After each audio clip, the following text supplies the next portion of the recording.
नमस्कार मित्रों, सुप्रभात, राम राम। कैसे हैं आप सब? आशा है आप सभी कुशल मंगल होंगे। आज माघी पूर्णिमा की आप सभी को हार्दिक शुभकामनाएं।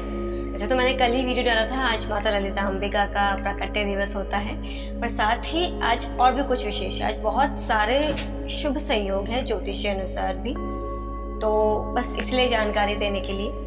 और साथ में माघी पूर्णिमा की कथा, इसकी एक कथा होती है। वैसे तो माघ मास का महात्म्य होता ही है, जो मैंने कल भी बताया था। इसकी कथा भी बड़ी विशेष है, इसलिए मैंने सोचा आज ये भी सुबह सुबह आप सभी को सुनाती हूँ। सबसे पहले ये जानिए, एक तो आज संक्रांति भी है। संक्रांति सिर्फ मकर संक्रांति को मकर संक्रांति नहीं कहा जाता। संक्रांति का अर्थ होता है सूर्य जब भी किसी अन्य राशि में प्रवेश करता है। तो मकर संक्रांति अर्थात जब वो उसने मकर में प्रवेश किया था, आज वो कुंभ में प्रवेश करेगा।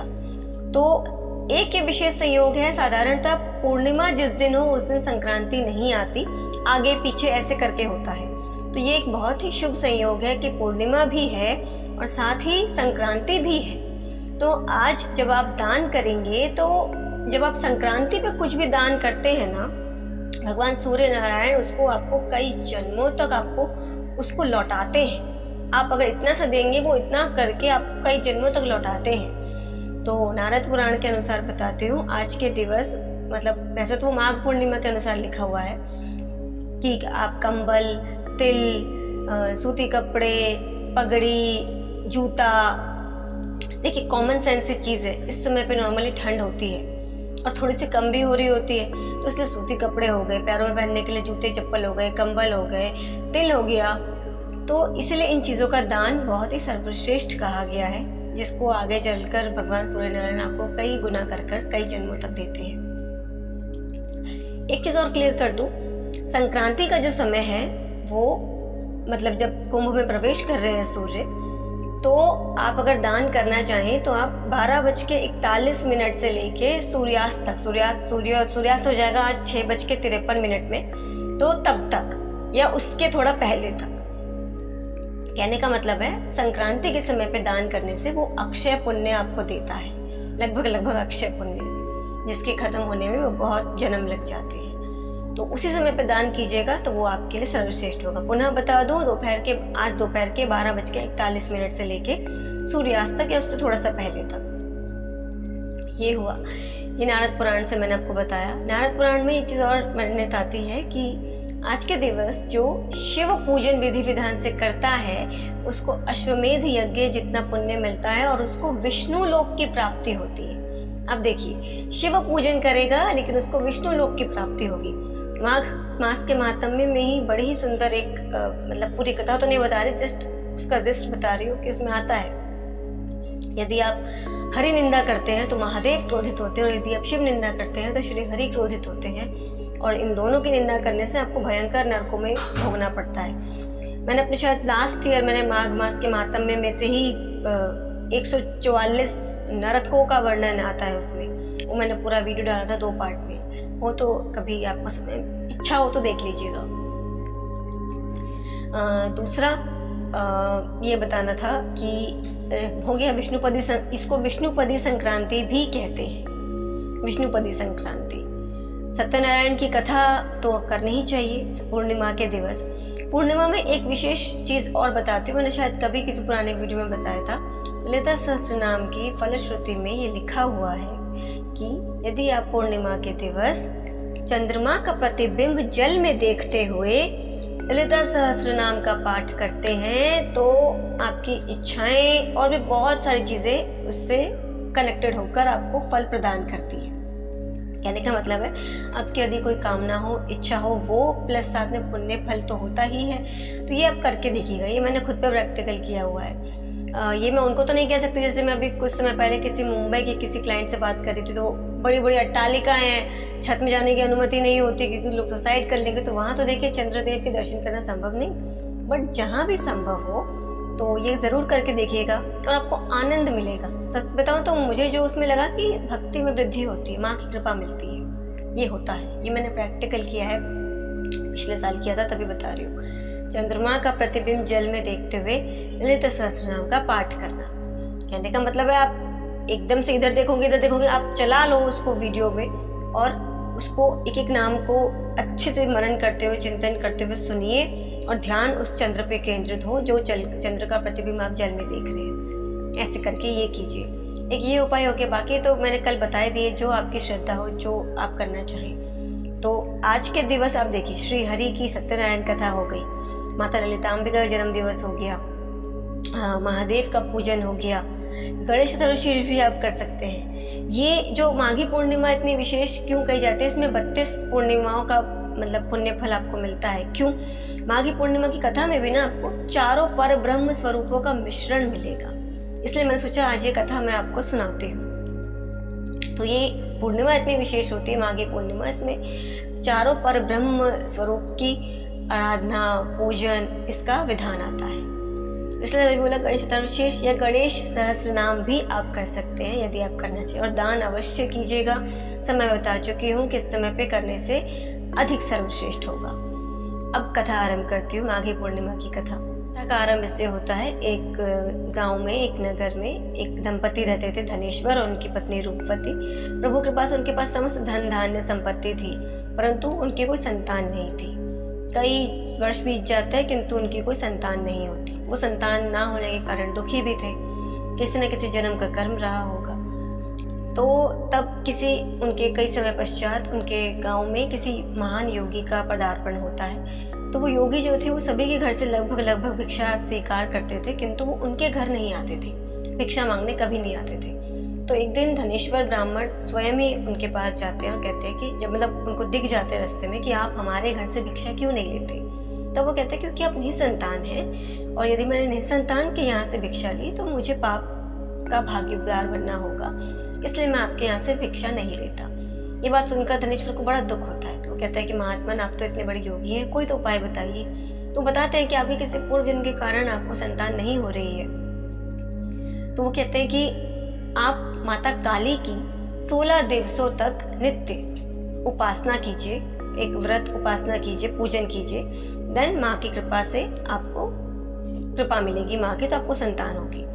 धनेश्वर अपनी पत्नी को ये सब बताता है और 16 दिवसों के लिए वन गमन करता है। वन में बैठकर उपवास रखता है, व्रत रखता है, माँ का पूजन इत्यादि करता है। माँ प्रसन्न होती है। तो माँ उसको साक्षात दर्शन नहीं, अब यहाँ पे माँ उसको स्वप्न में दर्शन देती है। इसलिए हम कहते हैं प्रभु के दर्शन आपको 3 प्रकार से होते हैं। यदि आपको स्वप्न में भी प्रभु के दर्शन होते हैं तो वो भी प्रभु की कृपा से ही होते हैं। तो तब माँ जब दर्शन देती है, माँ कहती है कि तुम 32 पूर्णिमा तक सत्यनारायण का व्रत करो, माघी पूर्णिमा का व्रत करो, कि तुम्हें महादेव की कृपा से संतान तो प्राप्त हो जाएगी। अब देखिए, माँ यहाँ पे कह रही है कि महादेव की कृपा से तुम्हें संतान प्राप्त हो जाएगी, किंतु संतान की आयु मात्र 16 वर्ष की होगी, अल्पायु होगा। तो तुम 32 पूर्णिमा का व्रत करो। अब यहाँ पे सत्यनारायण व्रत की बात आ रही है, श्री हरि के व्रत की बात आ रही है कि तुम 32 पूर्णिमा तक व्रत करो, उससे तुम्हारा पुत्र जो है इस अल्पायु के दोष से मुक्त हो जाएगा। इसके पश्चात वो दोनों पति पत्नी 32 पूर्ण, और हमारे साथ में ये भी कहती है कि इसके पश्चात तुम देखोगे तुम्हारे घर के आंगन में एक आम का वृक्ष आ चुका है और उस वृक्ष पे एक फल लगा है। तुम वो फल तोड़ के अपनी पत्नी को खिला देना, उसका गर्भधारण हो जाएगा। अब इसके पश्चात जब वो अगले दिन देखता है कि हाँ वृक्ष आ चुका है, उसमें फल है, वो फल उस पेड़ पे चढ़ने की बहुत कोशिश करता है, उस फल को तोड़ने की बहुत कोशिश करता है, नहीं कर पा रहा होता। तब वो गणेश जी का आवाहन करता है, गणेश जी का चिंतन करता है, उनको नमन करता है, प्रार्थना करता है। तब गणेश जी की कृपा से वो उस पेड़ पे चढ़ पाता है, उस फल को तोड़ पाता है। अब आप देखिए यहाँ पे आगे चारों पर ब्रह्म स्वरूप, माता काली पर ब्रह्म, श्री गणेश पर ब्रह्म, श्री हरि पर ब्रह्म, पिताश्री मतलब महादेव पर ब्रह्म। तो इन चारों का मिश्रण है इस माघ पूर्णिमा की कथा में, इसलिए ये विशेष है। सत्यनारायण की कथा के साथ साथ ये भी विशेष है। तो तब गणेश जी की कृपा से वो फल तोड़ के अपनी पत्नी को देता है, उसकी पत्नी का गर्भ धारण होता है। इसके पश्चात पुत्र होता है। पुत्र जब थोड़ा बड़ा हो जाता है वो उसे बता देते सब कुछ कि इतना ऐसा ऐसा है, तुम्हारी आयु इतनी है। वो जब 16वां वर्ष उसको चल रहा होता है तो वो उसके मामा के साथ उसको काशी भेज देते हैं अच्छी शिक्षा के लिए। वहाँ पर बीच रास्ते में ये कथा आपने बहुत सुनी होगी कि किसी का विवाह हो रहा होता है तो वो लोग उसको बिठा देता है दूल्हे की जगह, क्योंकि जो दूल्हा होता है वो देखने में इतना अच्छा नहीं होता। अब जब वो अपनी पत्नी के साथ भोजन करने बैठता है, हाँ यहाँ पे उन्होंने पुत्र का नाम रखा होता है देवीदास, क्योंकि माँ की कृपा से मिला था तो इसलिए उसका नाम रखते हैं देवीदास। अब जब वो भोजन करने बैठता है तो वो भोजन नहीं कर रहा होता, तो पत्नी पूछती है कि क्या हुआ, तो उसे पूरा सत्य बता देता है। और वो सामने ये भी बताता है कि आप किसी और के साथ वरण कर लीजिएगा, क्योंकि मेरी आयु इतनी है तो मेरी मृत्यु निश्चित है, तो आप वैधव्य क्यों भोगेंगी। तो अब वो पत्नी कहते हैं कि मैंने सत्यपति आपके साथ किया है, तो मैंने वचन आपको दिए हैं, तो मैं किसी और का वरण नहीं करूंगी, जो होना है मेरे भाग्य में होगा। तो उसके पश्चात जब वो चला जाता है अपने मामा के साथ, तो जो दूसरे बारात वाले थे वो उनको मना कर देते कि आप मेरे पति नहीं है। जब उससे पूछते कि ऐसा क्यों, तो तब वो बताती है कि कहिए कल हमारे बीच मध्य रात्रि में क्या वार्तालाप हुआ, क्या बातचीत हुई।